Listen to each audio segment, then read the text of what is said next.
Assalamu alaikum to all of you. This is Shoaib Akhtar and once again welcome to my YouTube channel CSS by Shoaib Akhtar.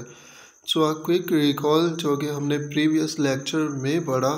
Previous lecture में हमने parts of speech को start किया था। तो the very first thing जो मैंने आप लोगों को बताई कि पार्ट्स ऑफ स्पीच जो है उसकी क्या डेफिनेशन है, how can we define parts of speech के पार्ट्स ऑफ स्पीच किसे कहते हैं। आफ्टर दैट कितने होते हैं, so there are 8 parts of speech in number. तो मैंने ये बात कही थी कि हम इस बात को लॉजिकली और रीजंस के साथ प्रूव करेंगे कि क्या वाकई ही 8 पार्ट्स ऑफ स्पीच हैं कि there are 8 parts of speech और 9 है और 10 है, जितने भी हैं। तो हम इस बात को प्रूव करेंगे।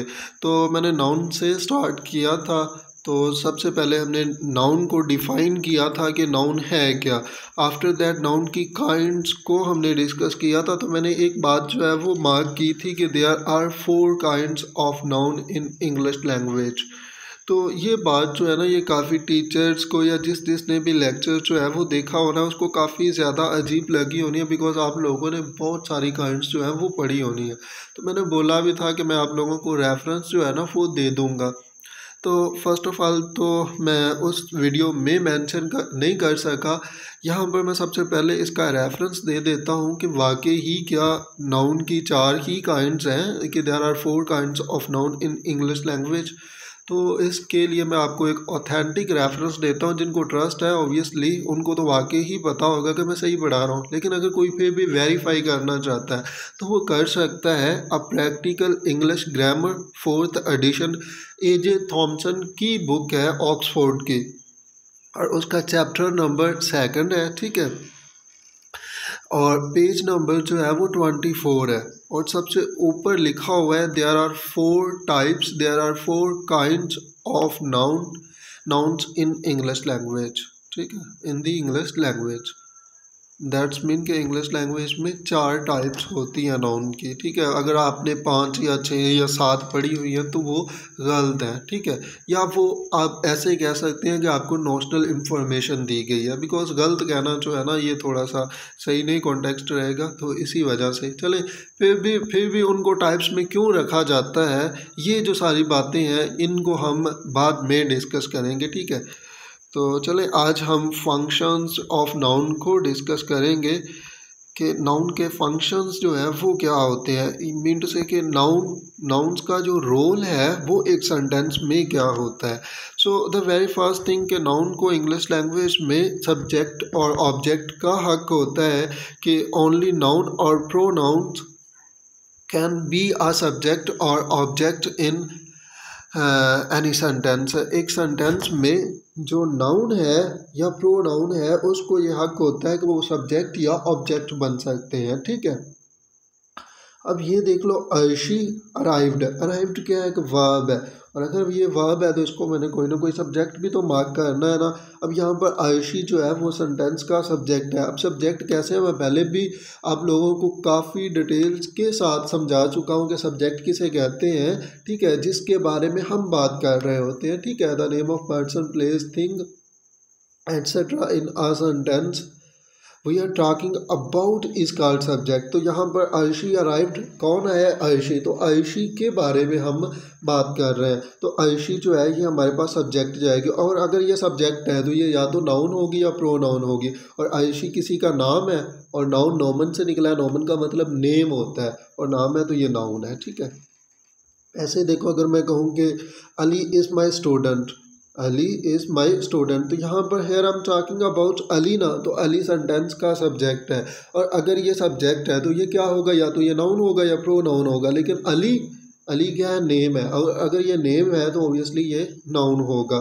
तो एक सेंटेंस में जो नाउन है वो या तो सब्जेक्ट बन सकता है, आफ्टर दैट नाउन जो है वो ऑब्जेक्ट भी बन सकता है। अच्छा, ऑब्जेक्ट कैसे बन सकता है, तो इंग्लिश लैंग्वेज में मैंने आप लोगों को पहले भी बताया हुआ है कि वर्ब और प्रेपोजिशंस के बाद ऑब्जेक्ट्स आते हैं, ठीक है। इस बात को 95% जो है वो आप मान सकते हैं कि वर्ब और प्रेपोजिशंस के बाद हमेशा ऑब्जेक्ट्स आते हैं। और ऑब्जेक्ट जो है वो कौन कौन से हो सकते हैं, ऑब्जेक्ट्स जो हैं वो या तो नाउन हो सकता है या प्रोनाउन हो सकता है। अब ये देखो, आई सेंटेंस का सब्जेक्ट है, और हमने ये बात मार्क की थी कि सब्जेक्ट जो है वो या तो नाउन हो सकता है या प्रोनाउन हो सकता है, और आई जो है ये हमारे पास प्रोनाउन है, ठीक है।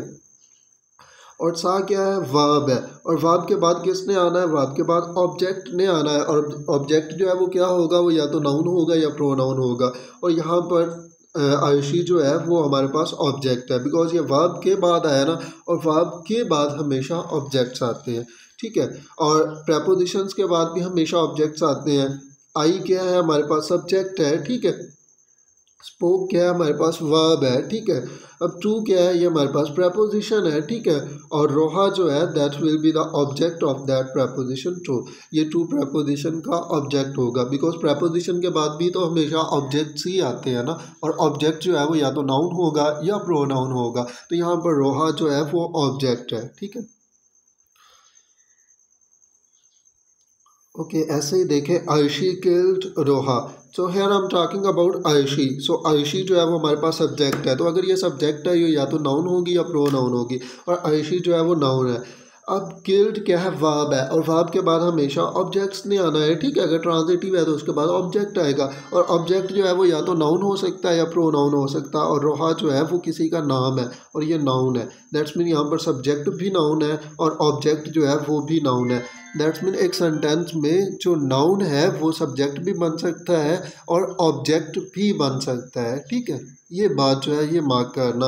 और ये देखो, जब भी यानी कि नाउन जो है वो जब भी नाउन या प्रोनाउन वर्ब और प्रेपोजिशंस के बाद आएंगे, ठीक है, तो आपको फिर उसको ऑब्जेक्ट की तरह बिहेव देना पड़ेगा, ठीक है, उसको ऑब्जेक्ट मार्क करना पड़ेगा। और अगर ये यानी कि सेंटेंस के स्टार्टिंग में आ रहे हैं या इनको आपने वर्ब मार्क किया तो ऑब्वियसली ये सेंटेंस के सब्जेक्ट्स होंगे ना, ठीक है। और एक बात हमेशा मार्क करना कि इंग्लिश लैंग्वेज में ऑब्जेक्ट्स को ये कोई हक नहीं होता कि वो वर्ब जो है वो ले सके।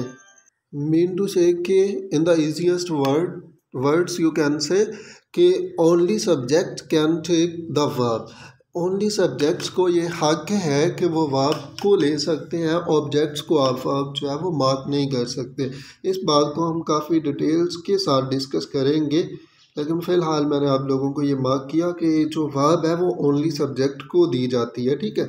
जैसा कि देखो यहाँ पर सा वर्ब है तो ये आई के लिए है, ठीक है, यानी कि सब्जेक्ट्स को आप वर्ब जो है वो मार्क करते हैं, और वर्ब के बाद हमेशा ऑब्जेक्ट्स आते हैं, ठीक है।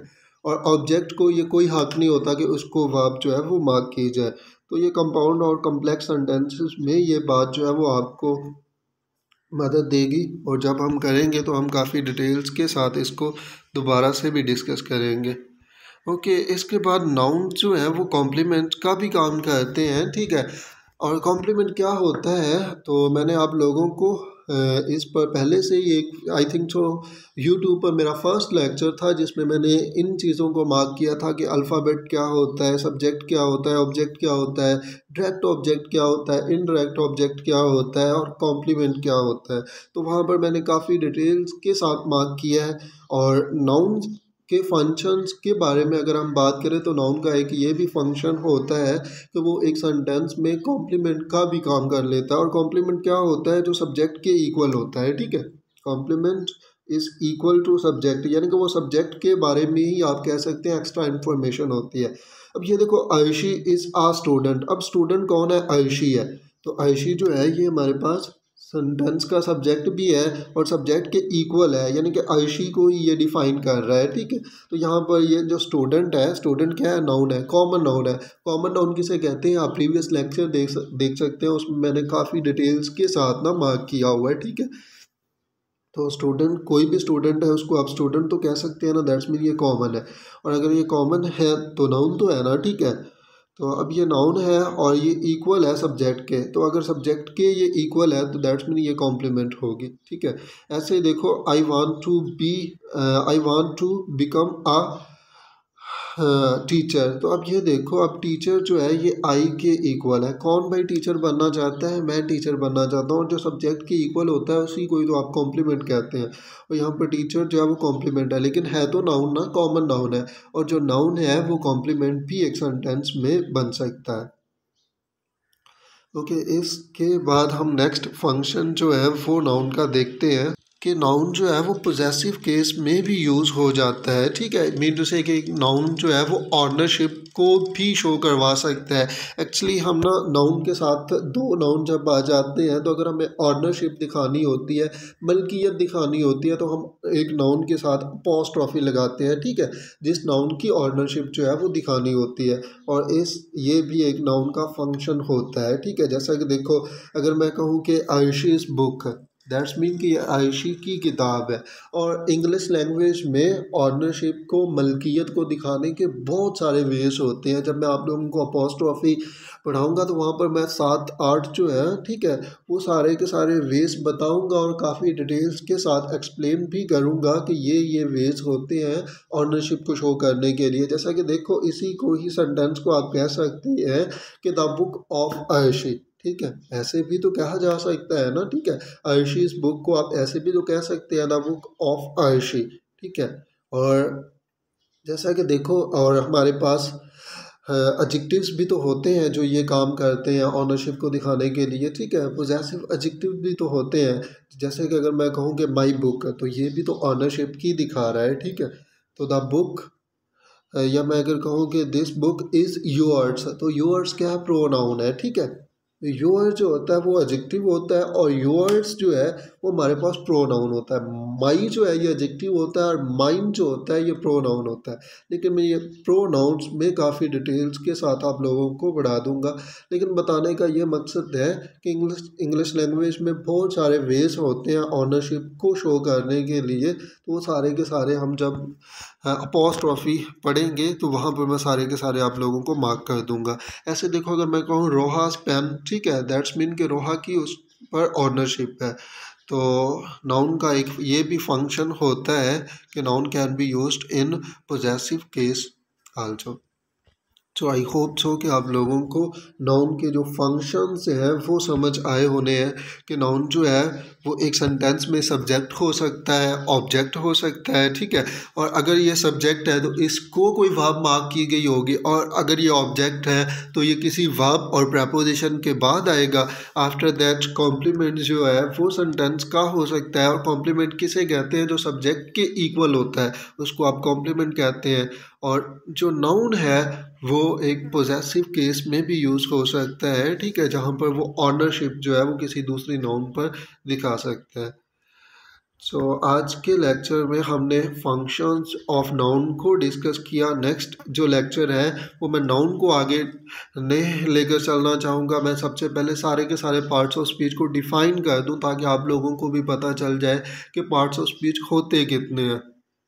सो उसके बाद मैं काफ़ी डिटेल्स के साथ एक एक पार्ट्स ऑफ स्पीच पर वीडियोस जो हैं, लेक्चर्स जो हैं वो रिकॉर्ड करके अपलोड करूँगा। लेकिन फ़र्स्ट ऑफ़ ऑल मुझे सारे के सारे पार्ट्स ऑफ स्पीच को समझाना पड़ेगा। सो इसके बाद नाउन पर कोई लेक्चर जो है वो नहीं आएगा। हाँ, प्रोनाउन पर नेक्स्ट लेक्चर होगा। और इसके अलावा मैं हर रोज़ डेली बेस पर फेसबुक के ग्रुप में पोस्ट करता हूँ, आप उसको ज्वाइन कर सकते हैं। वो भी सेम नाम से है, CSS बाय शुएब अख्तर। तो वहाँ पर मैं हर रोज़ इंग्लिश ग्रामर के बारे में या इंग्लिश ऐसे के बारे में 5 से 6 क्वेश्चन जो हैं वो डेली बेस पर पोस्ट करता हूँ। सो प्रैक्टिस के लिए आप उसको भी ज्वाइन कर सकते हैं। चलें, मिलते हैं फिर नेक्स्ट वीडियो में। टिल देन, अल्लाह हाफिज़ एंड टेक केयर।